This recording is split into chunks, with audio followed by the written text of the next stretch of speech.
우리 옆에 계신 분들과 이렇게 한번 인사했으면 좋겠습니다. 몰라 뵈서 죄송합니다. 네. 네. 무슨 얘기를 하는 건지 그죠? 몰라 뵈서 죄송합니다. 그죠? 네.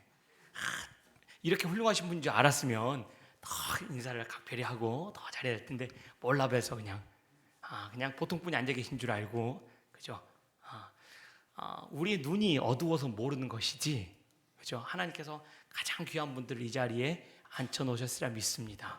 그래서 하나님께서 우리의 시각을 열어주시면 야 이렇게 귀한 사람이었는데 내가 몰라봤구나를 깨닫지 않게 될까 싶습니다. 그래서 하나님께서 오늘도 우리의 삶 가운데 깨닫는 지혜를 허락하시기를 소망합니다. 우리가 삶을 살아가면서 참 많은 지혜가 필요합니다. 아마 시간이 지나면 지날수록 복잡해져가는 많은 속에서 삶 속에서 더 많은 지혜가 필요하리라 생각을 합니다. 세상에서 어떤 사람이 지혜로운가라고 생각했을 때 어떤 세상에서 지혜로운 사람들은 결과를 가지고 뭔가를 보여주는 사람을 지혜롭다라고 얘기를 하는 것 같습니다. 문제가 발생했을 때 그 문제를 해결해서 뭔가 드러내어주는 사람이 지혜로운 사람입니다. 또 경제적으로도 뭔가 겉으로 뭔가 가져서 보여지는 사람이 지혜로운 사람일 거고요. 건강이나 모든 부분에 있어서도 겉으로 보여지는 결과물이 있어야 그 사람은 지혜로운 사람이다라고 이 세상에서는 인정을 할 것입니다. 성경에서 말하는 지혜로운 사람, 하나님이 지혜롭다고 말하는 그 지혜는 무엇이겠습니까? 성경이 말하는 하나님의 지혜는 오직 예수 그리스도 그리고 예수 그리스도가 이루신 십자가를 하나님의 지혜라고 성경은 말하고 있습니다. 그것은 높아지는 것이 아니라 낮아지는 것이고요. 자기를 드러내는 것이 아니라 자기를 부인하는 것이고 또 내 힘을 자랑하는 것이 아니라 하나님의 은혜를 의지하는 것. 이것이 성경이 말하는 하나님의 지혜입니다. 이번 주 월요일 날 보로콘 선교회에서 선교 보고를 해주신 카메룬의 강창석 선사님이 본인이 선교 사역을 하면서 늘 추구했던 그 사역의 목적이 예수 그리스도를 닮는 것이라고 얘기를 하셨습니다. 저는 그 얘기 참 공감을 했습니다. 우리의 신앙생활의 목표도 예수님의 그 모습을 닮아가는 것일 것입니다. 그러면 예수님을 닮는다는 것이 무엇일까요? 화를 좀 덜 내고 봉사를 더 열심히 하고 또 교회를 또 열심히 하고 이러한 어떤 보여지는 것들이 예수님을 닮은 모습의 한 부분일 수는 있습니다. 그러나 정말로 예수님을 닮는다는 것은 예수님의 십자가를 지는 삶, 예수님이 십자가를 지는 것처럼 우리가 십자가를 지는 자리까지 가는 것이 예수님을 닮은 삶의 모습이라 생각합니다. 예수님은 하나님의 아들이었습니다. 하나님의 아들이라는 의미는 하나님이 가진 모든 능력을 가진 초능력자라는 사실입니다. 그래서 예수님이 말씀 한마디로 바람과 바다를 잔잔하게 하시고 병든 자를 고치시고 죽은 자도 살리셨습니다. 그러면 세상의 지혜로 말한다라고 하면 그 놀라운 능력을 가진 예수님께서 이 온 세상을 구원하시고 오병이의 기적을 일으켰을 때 사람들이 임금을 삼으려고 할 때 예수님이 임금이 되시면 됩니다. 그러면 예수님이 임금인 그 세상 속에서 그 사람들은 배고프지 않을 것이고 어려움이 없을 것이고 모든 질병이 사라질 것입니다. 그런데 예수님은 그렇게 이 세상을 구원하지 않으셨습니다. 예수님은 십자가의 죽으심으로 가장 낮은 자리로 천한 자리로 오시고 죽음으로써 우리를 구원하여 내셨습니다. 그래서 하나님의 지혜 안에서 우리가 예수님을 닮는다는 것은 내가 죽고 하나님이 일하심을 보는 자리에 가는 것입니다. 내가 드러나는 것이 아니라 오직 예수 그리스도만이 드러나는 삶의 모습이 되어져 가야 한다는 것입니다. 오늘 고린도전서를 기록한 바울은 고린도 교회에 편지를 보내고 있는데요. 고린도전서는 보통 주 54년경 바울이 3차 전도 여행을 하는 가운데 에베소에서 고린도 교회에 보낸 편지로 알려져 있습니다. 그런데 지금 에베소에서 바라보니까 그 고린도 교회에 너무나 많은 문제들이 있다라고 난 소식을 듣고 안타까운 마음으로 바울이 에베소에서 3차 여행 중에 지금 고린도 교회에 편지를 보낸 것입니다. 1장에서 우리가 살펴본 것처럼 교인들끼리 나는 바울파다, 나는 아볼로파다, 나는 게바파다 서로 파당을 나누어서 분열이 있고요. 심지어 성적인 문제, 도덕적인 문제, 성찬에 대한 문제, 은사에 관한 문제, 얼마나 많은 문제들이 들리는지 바울의 입장에서 너무나 속상했을 것입니다. 고린도에 가서 복음을 전해서 멋진 교회로 잘 자라는 소식을 듣기를 원했는데 정반대 소식이 한두 가지가 아니라 정말로 문제가 많은 교회로 소식이 들려오는데 바울의 입장에서 얼마나 가슴이 아팠겠습니까? 아마 인간적인 마음으로 아마 고린도 교회 성도들을 많이 책망하고 싶었을 겁니다.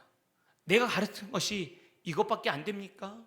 내가 얼마나 여러분들을 위하여서 기도하였고 여러분들에게 가르쳤는데 어떻게 이렇게밖에 할 수 없습니까? 라고 바울은 책망하고 싶었을지도 모르겠습니다. 도대체 당신들은 진짜로 예수 믿는 사람들입니까? 예수 믿는 믿음이 있습니까? 라고 되묻고 싶었을지 모릅니다. 그런데 바울은 편지를 그렇게 시작하지 않습니다. 고린도전서 1장 2절로 가보시면 고린도전서 1장 2절에 바울이 이렇게 기록합니다. 고린도에 있는 하나님의 교회 곧 그리스도 예수 안에서 거룩하여지고 성도라 부르심을 받은 자들과 또 각처에서 우리의 주 곧 그들과 우리 주 대신 예수 그리스도의 이름을 부르는 모든 자들에게, 아니 이렇게 엉망진창으로 살고 있는데 그들이 무슨 성도입니까? 그들이 무슨 예수 그리스도를 주로 고백하겠습니까? 그런데 바울은 하나님의 교회 성도라 부르심을 받은 그들에게 편지한다라고 얘기하고 있습니다. 그리고 더 놀라운 사실은 1장 8절에 주께서 너희를 우리 주 예수 그리스도의 날에 책망할 것이 없는 자로 끝까지 견고하게 하시리라 라고 고백합니다. 지금 바울은 고린도 교회가 얼마나 문제가 많은 교회인 줄을 너무 잘 알고 있습니다. 그러면 일반적인 생각으로 하면 너희가 이런 식으로 하면 그런 교회는 하나님이 벌을 주시고 그 교회는 파괴될 겁니다 라고 오히려 책망을 해야 될 건데 바울은 정반대로 너희를 우리 주 예수 그리스도의 날에 책망할 것이 없는 자로 끝까지 견고하게 하실 것이라고 바울은 얘기하고 있다는 것입니다. 어떻게 그럴 수 있었을까요? 바울은 자신의 가르침으로 이들이 올바르게 되고 자신이 복음을 잘 전했기 때문에 그들이 하나님의 바른 교회로 선다라고 서지 않는다는 사실을 너무 잘 알고 있었기 때문입니다. 교회를 세우는 것은 바울의 능력이 아닙니다. 성도를 변화시키는 것은 바울의 가르침만으로 되는 것이 아닙니다. 끝까지 견고하게 하시는 것은 하나님의 일하심입니다. 이것이 우리에게 큰 위로가 됩니다. 우리가 자녀를 위해 기도하고요, 또 교회를 위해서 기도하고 또 많은 일들을 위해서 기도합니다. 그런데 우리의 기도대로 되어지지 않는 일들을 경험하셨을 것입니다. 낙심이 될 때도 있을 것이고 도대체 언제까지 기다려야 되나 힘이 들 때도 있을 것입니다. 그때 우리는 기억해야 됩니다. 우리의 기도가 하나님의 뜻 가운데서 합하여져서 그대로 되는 것이 아니라 하나님이 일하신다는 것입니다. 사람을 변화시키는 분은 하나님이십니다. 믿음을 주셔서 끝까지 그 온전케 하시는 분이 성령 하나님이십니다. 그래서 우리는 낙심하지 아니하고 포기하지 아니하고 끝까지 하나님을 이루심을 믿으며 기도해야 되는 것입니다. 그래서 바울은 하나님의 일하심을 오늘 우리에게 보여주고 있는 것입니다. 이제 고린도전서 2장 1절로 가보겠습니다. 고린도전서 2장 1절에서 2절을 함께 읽겠습니다. 시작. 형제들아, 내가 너희에게 나아가 하나님의 증거를 전할 때 말과 지혜 아름다운 것으로 아니하였나니 내가 너희 중에서 예수 그리스도와 그가 십자가에 못 박히신 것 외에는 아무것도 알지 아니하기로 작정하였음이라. 아멘. 우리가 잘 아는 것처럼 바울은 대단한 사람입니다. 유대인 중에 유대인이요, 또 가말리엘 문화에서 모든 학문을 통달하는 대단한 학자요, 탁월한 능력자였습니다. 그런데 이러한 바울이 고린도 지역에 가서 자기의 지식이나 자기의 말솜씨를 자랑하지 아니하고 자기의 경력을 앞세우는 것이 아니라 내가 너희 중에서 그리스도와 그가 십자가에 못 박히신 것 외에는 아무것도 알지 아니하기로 작정하였다고 얘기합니다. 말과 지혜의 아름다운 것을 하지 아니하고 오직 예수 그리스도와 그 십자가만을 증거하겠다라고 얘기하고 있습니다. 왜요? 그것이 복음의 진수이고 그것이 하나님의 지혜이기 때문에 그렇습니다. 우리는 대단히 성공한 처럼 보이는 사람들이 얘기할 때 그 말에 가치가 있어 보이고 그 말이 권위가 있어 보이지 않습니까? 그래서 일부러 이력을 자랑하고 일부러 내가 잘하는 것처럼 보이려고 하지 않겠습니까? 그런데 바울은 다 그런 것은 뒤로 하고 오직 예수 그리스도가, 하나님의 아들이신 예수 그리스도가 십자가의 죽으심으로 우리를 구원하였다라고 얘기합니다. 십자가에서 저주받아 죽은 예수가 어떻게 구원자가 될 수 있습니까? 라는 세상의 지혜 관점에서는 바울의 메시지가 들리지 않을 것입니다. 세상의 기준으로 보면 십자가는 수치고 실패고 약함입니다. 그러나 하나님은 예수 그리스도를 십자가에 죽으심으로 우리를 구원하였습니다. 이것이 성경이 말하는 하나님의 지혜이며 하나님의 능력입니다.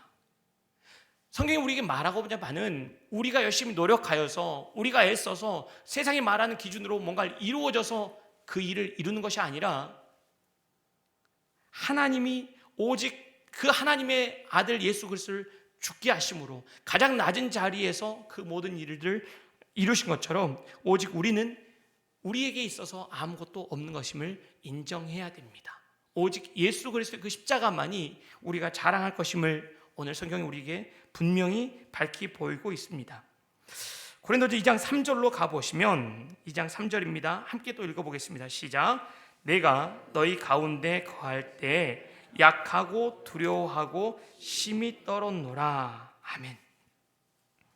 바울이 왜 약하고 두려워하고 심히 떨었을까요? 그 고린도 사람들에게 전하는 그 모습들이 두려워서 그렇겠습니까? 뭔가 미흡해서 부족해서 두려워 떨었겠습니까? 바울은 복음을 몰라서 두려워하고 떤 것이 아니라 예수 그리스도와 십자가를 전하는데 예수 그리스도를 닮아가는 것을 자신의 삶의 목표로 취하고 있음에도 불구하고 예수 그리스도의 그 십자가의 모습 앞에서 자신의 모습이 너무 초라함을 깨달았기 때문에 두렵고 떨면서 전할 수밖에 없었던 것입니다. 예수님의 십자가를 쫓아서 나아가고 있는 자신의 모습 속에서 그러하지 못하는 그 모습들을 바울은 보고 있는 것입니다. 우리의 모습을 한번 살펴보십시오. 우리도 예수님을 전합니다. 예수가 구원자입니다. 예수님이 우리의 생명입니다. 예수님만 믿으셔야 우리도 구원받습니다라고 전합니다. 그런데 예수를 믿지 않는 사람들이 당신이 그러고도 예수 믿는 사람이냐라고 반격을 해오면 할 말이 없습니다. 예수님을 닮은 내 모습이 너무 초라하기 때문에 그렇습니다. 그래서 주저하게 됩니다. 아마 이제 우리가 찾는 이 축제를 준비하면서 가족에게도 예수님을 전하게 되고 이웃에게도 전하게 되고 어떻게든 그래도 잘해보려고 우리를 포장하면서 노력하면서 예수님의 그 구원을 전하려고 애를 쓰다 보는데 아마 그러면서 스스로에게 내 모습도 제대로 못하면서 내 할 일도 내 역할도 제대로 못하면서 전도할 수 있을까라고 혹시 스스로가 위축되지는 않으셨습니까? 우리가 복음을 전할 수 있는 이유는 우리가 예수 그리스도의 그 모습대로 삶을 살아내서가 아닙니다.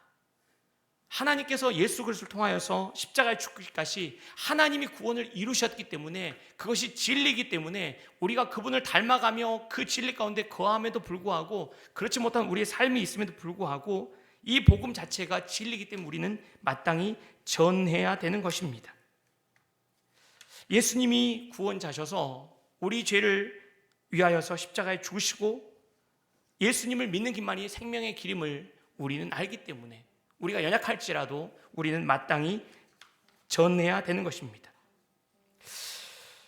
우리가 조심해야 할 것은 우리가 믿지 않는 사람보다 더 낫기 때문에 우리가 전하는 것이 아닙니다. 나 같은 죄인을 예수 그리스도께서 십자가의 죽으심으로 구원하여 주셨기 때문에 그 은혜 때문에 우리는 증거해야 되는 것입니다. 그래서 우리를 향하여서 되물을 때 맞습니다. 내가 그렇게 살지 못하기 때문에 예수님께서 나를 위해 십자가에 죽으셔야 했습니다. 내가 믿음으로 살려고 노력하지만 여전히 죄 가운데 거하는 죄인이기 때문에 예수님이 십자가에서 나를 위해서 죽으셨습니다. 나는 부족합니다. 나는 연약합니다. 두렵고 떨리면서 우리가 전도해야 되지만 우리는 예수님이 우리 죄를 위해서 구원하여 주셨은 그 십자가의 은혜를 우리는 전해야 되는 것입니다. 바울은 그래서 두렵고 떨림으로 복음을 전하였던 것입니다. 2장 4절에서 5절로 가보시면 내 말과 내 전도함이 설득력 있는 지혜의 말로 하지 아니하고 다만 성령의 나타나심과 능력으로 하여 너희 믿음이 사람의 지혜에 있지 아니하고 다만 하나님의 능력에 있게 하려 하였노라고 고백합니다. 우리는 복음을 더 잘 전하기 위해서 더 논리적이고 상대방의 그 관심을 잘 끌기 위해서 더 우리가 멋지게 얘기를 해야 하려고 노력을 하실 것입니다. 그런데 바울은 성령의 나타남과 능력으로 하여서 오직 하나님의 능력으로 이 일이 이루어짐을 증거한다라고 얘기합니다. 신앙에 있어서 우리가 늘 조심해야 할 부분이 여기에 있습니다. 하나님이 우리의 기도를 들으십니다. 그래서 더 기도해야 됩니다. 하나님이 우리의 기도를 통하여서 일하십니다. 우리의 가족을 구원하실 것입니다. 우리의 이웃을 구원하실 것입니다. 하나님이 일을 이루실 것입니다. 그런데 우리의 기도가 그 일을 했습니까? 아니요. 하나님이 하셨습니다. 우리는 우리의 기도가 했다고 생각하기 때문에 기도했는데도 되지 않은 것으로 인하여서 낙심하며 넘어진다는 것입니다. 오직 하나님의 은혜가 그 일을 이루셨지 우리의 기도와 우리의 수고와 우리의 노력이 되온 것이 아무것도 없습니다. 내가 말을 잘해서 그 사람이 교회에 나와서 예수 믿은 것도 아닙니다. 내가 봉사를 많이 하고 헌신했기 때문에 그 사람이 찾는 이가 되어서 예수를 믿는 것 아닙니다. 더 많이 설득하고 더 많이 기도하고 더 사랑을 베풀어야 되는 것은 하나님이 우리에게 그 은혜를 주셨기 때문에 마땅히 우리가 해야 되는 모습일 수 있을 것입니다. 더 그러지 못한 우리의 모습을 주 앞에 끌어안고 기도하며 주의 은혜를 구해야 되는 것이 우리의 몫이겠지만 우리가 수고하여 노력하여서 하나님의 구원을 이루는 것이 아닙니다. 오직 성령의 역사이며 하나님의 은혜이며 하나님의 능력인 것입니다. 그래서 우리는 기도해야 됩니다. 그러나 우리의 기도로 인하여서 그 일이 이루어진 것처럼 우리의 의가 기도가 되어서는 안 됩니다. 우리의 수고가 우리의 의가 되어서는 안 된다는 것입니다. 그래서 늘 두렵고 떨림으로 하나님을 의지하며 하나님의 일을 이루시는 것들을 보셔야 됩니다. 두렵고 떨림으로 전도해야 되고 두렵고 떨림으로 그 일을 이루셔야 됩니다. 신앙생활을 하다 보면 가장 큰 위험한 것 중에 하나가 저는 익숙함이라는 생각을 해봅니다. 교회를 오래 다니다 보면 예배에 익숙해지지요. 찬양도 익숙해지고 기도도 익숙해지고 어떤 설교를 듣는 것도 이 말씀은 잘 아는 말씀처럼 익숙해지는 것입니다. 익숙해진 자체가 나쁜 것은 아니고 자연스러워질 수 있는 부분이겠죠. 그런데 익숙해지다 보면 하나님을 향한 두려움과 은혜의 감격에서 우리를 벗어나게 만듭니다. 운전할 때도 그렇습니다. 처음에는 조심조심 하면서 사고 나지 않기 위해서 애를 쓰지 않습니까? 조금 익숙해지면 이제 운전 좀 하겠다 싶으면 사고가 덜컥 나지 않습니까? 신앙생활도 이제 내가 조금 이제 교회에 대해서 알아. 말씀에 대해서 좀 아는 것 같아. 이제 기도도 좀 하는 것 같아. 하나님께서 은혜를 좀 주셨던 것 같아. 라고 생각하는 순간 우리는 넘어질 수밖에 없습니다. 그래서 바울이 고린도전서 10장 12절에서 선줄로 생각하는 자는 넘어질까 조심하라고 얘기합니다. 신앙생활을 더 오래 할수록 우리는 익숙해져 가야 하는 것이 아니라 더 두렵고 떨림으로 하나님 앞에 나가셔야 됩니다. 이렇게 주 앞에 나왔는데 하나님, 저는 여전히 주님과 멀어져 갔습니다. 주 앞에 가까우면 가까울수록 내 모습이 이렇게 초라한지 두렵고 떨림으로 주의 은혜 앞에 나가야 됩니다. 주님, 은혜가 아니면 저는 살아갈 수가 없습니다. 주님, 저는 이렇게 교만합니다. 주님, 저는 이렇게 문제가 많습니다. 하나님, 주의 은혜가 필요합니다. 이것이 우리가 나가야 될 신앙의 삶의 모습일 것입니다. 2장 6절로 가보시면 2장 6절에서 함께 읽어볼까요? 고린도전서 2장 6절입니다. 함께 읽겠습니다. 시작. 그러나 우리가 온전한 자들 중에서는 지혜를 말하노니 이는 이 세상의 지혜가 아니요 또 이 세상에서 없어질 통치자들의 지혜도 아니요. 지금 그러나로 시작해서 조금 오해가 있을 수 있는데요, 이 그러나라는 단어는 어떤 반대라는 의미보다는 전환의 의미를 가리킨다라고 생각할 수 있습니다. 자꾸 교회를 다니면서 세상의 지혜가 아니라 하나님의 지혜에 있다 보니까 그럼 결국 하나님이 다 일하시니까 나는 아무것도 하지 않아도 되는 것처럼, 마치 교회 안에 백수가 되어 있는 것처럼 우리 스스로의 모습이 초라해질 위험이 요소가 분명히 있습니다. 그래서 그러한 것이 아니라 우리가 온전한 자들 중에서, 여기서 온전한 자들이라고 표현된 이 단어가 성숙하고 세상적으로 볼 때도 전혀 부족함이 없는 구비된 자들을 의미하는 것입니다. 세상의 지혜와 상관없이 우리는 하나님의 지혜 속에 있기 때문에 우리는 전혀 동떨어진 우리만의 뭔가 세상적으로 초라해 보이는 능력 없는 그것들을 당연시 여기는 것 하는 그런 우를 범할 수 있으니까, 그게 아니라 그러나 우리가 온전한 자들 중에서는 지혜를 말하노니, 세상적으로 봤을 때도 전혀 손색함이 없고 탁월하고 능력 있는 그러한 사람들 중에서 봐서도 지혜를 말하는데, 그 지혜도 이 세상의 지혜가 아니라 이 세상에서 없어질 통치자들의 지혜가 아니라는 것입니다. 다시 거듭 말씀드리지만 예수 그리스도는 능력이 없고 초라해서 십자가에서 죽으신 분이 아닙니다. 하나님의 아들로 모든 능력과 모든 권세를 가지신 분이 그 능력을 드러내고 세상 앞에 보이는 것이 아니라 가장 낮은 자리에서 초라한 모습으로 죽음으로 우리를 구원하여 내신 것입니다. 이것이 하나님의 지혜입니다. 그래서 그리스도인들이 자신의 연약함과 자신의 부족함을 합리화시키는 그것으로 인하여서 하나님의 지혜를 우리는 얘기할 수 없습니다. 세상에서 더 부지런하고 더 노력하고 더 깨끗한 정직한 삶의 모습들의 그 모습 속에서 낮아지고 겸손의 삶의 모습으로 우리는 나가야 된다는 것입니다. 2장 7절에 오직 은밀한 가운데 있는 하나님의 지혜를 말하는 것으로서 곧 감추어졌던 것인데 하나님이 우리의 영광을 위하여 만세 전에 미리 정하신 것이라. 이 하나님의 지혜는 감추어져 있다가 우리의 영광을 위하여서 만세 전에 미리 정하셨지만 이제 드러난다는 것입니다. 즉 창세 전부터 하나님께서는 이 모든 것들을 계획하셔서 하나님의 때에 이 모든 것을 예수 그리스도를 통하여서 보여주신 것입니다. 우리가 잘 아는 것처럼 구약의 모든 역사를 통하여서 하나님이 그 모든 역사를 통하여서 이제 신약 시대에 예수 그리스도를 이 땅에 보내주심으로 이 모든 것들을 온전히 이루심으로 우리를 십자가의 구원자로 예수를 세우심으로 우리의 모든 구원을 이루셨습니다. 이것은 우연이나 갑자기 생긴 것이 아니라 하나님께서 우리의 영광을 위하여서 온전히 계획하셔서 그 일을 이루신 놀라운 사건인 것입니다. 누굴 위해서 그렇습니까? 우리를 위해서 그렇습니다.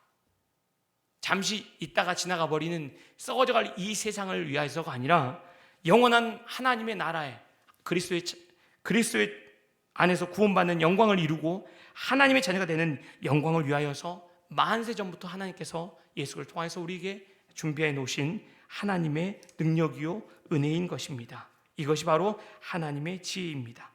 8절에 이 지혜는 이 세상의 통치자들이 한 사람도 알지 못하였나니 만일 알았더라면 영광의 주를 십자가에 못 박지 아니하였으리라.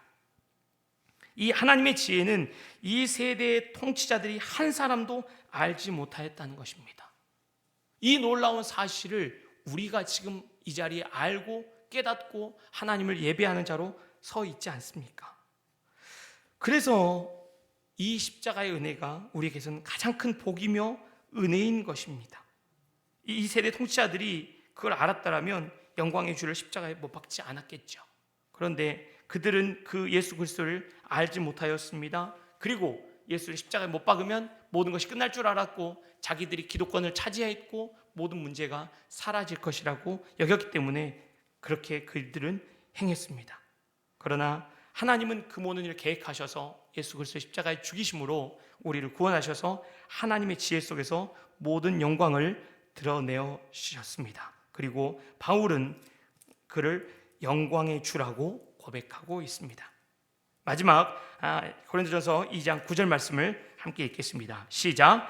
기록된 바 하나님이 자기를 사랑하는 자들을 위하여 예비하신 모든 것은 눈으로 보지 못하고 귀로 듣지 못하고 사람의 마음으로 생각하지도 못하였다 함과 같으니라. 아멘. 끊임없이 세상은 우리에게 얘기합니다. 드러내 보여야 된다. 결과물로 보여야 되고 높아져야 되고 사람들에게 인정받아야 되고요. 그래야 그것이 하나님이 주신 마치 능력인 것처럼 우리를 속입니다. 그런데 하나님이 자기를 사랑한 자들을 위하여 예비하신 모든 것은 눈으로 보지 못하고 귀로 듣지 못하고 사람의 마음으로도 생각하지 못하였다 함과 같다는 것입니다. 하나님은 이 세상의 방법과 정반대로 일하셨습니다. 낮아지심으로 높여주셨고요, 죽으심으로 살리셨습니다. 십자가의 수치를 당하심으로 영광을 이루셨습니다. 이것은 사람의 눈으로 볼 수 없고 귀로 들어도 깨달을 수 없습니다. 사람의 마음으로 상상할 수 없습니다. 오직 성령 하나님께서 깨닫게 하셔야 알 수 있는 것입니다. 우리는 그 은혜를 아는 자들이 아니겠습니까? 하나님이 그 은혜를 깨닫게 하셔서 이 자리에 있고 또 그 하나님의 지혜를 오늘도 살아내고자 이 자리에 앉아서 기도로 하나님 앞에 나가는 사람들 아니겠습니까? 더 예수 그리스도를 닮는 자리에 우리가 나갈 것입니다. 여전히 부족하지만 두렵고 떨림으로 하나님께서 우리에게 허락하신 이 구원의 일들을 이루며 우리가 함께 나갈 것입니다. 말씀을 맺겠습니다. 하나님의 지혜는 예수 그리스도를 통하여서 십자가를 지심으로 우리의 구원을 완성한 것입니다. 세상은 끊임없이 우리에게 무엇을 갖추었냐고, 무엇이 있느냐고, 무엇을 드러내 보이라고 우리에게 요구합니다. 그러나 하나님은 완의 왕 되신 예수 그리스도를 십자가에 죽게 하심으로 우리의 구원을 이루셨습니다. 이제 우리도 예수 그리스도를 닮아서 우리가 죽어짐으로 예수 그리스도의 그 은혜를 드러내는, 우리가 살리는 것이 아니라 하나님의 살리시는 능력을 경험하셔야 됩니다. 때로는 우리의 자존심과 때로는 우리의 수고가 남들이 몰라봐주고 어쩌면 그것들이 우리를 힘들게 할지라도 오직 예수 그리스도 그분이 십자가의 죽으심으로 우리가 살았다는 그 구원의 은혜를 기억하시면서 우리도 그 길을 걷는 믿음의 삶들이 되길 소망합니다. 예수님이 우리 구원자이신 것처럼 오직 우리가 죽어짐으로 예수 그리스도의 은혜를 드러내며 예수 그리스도의 삶이 우리 삶 가운데 넘치기를 소망합니다. 우리 함께 찬양하며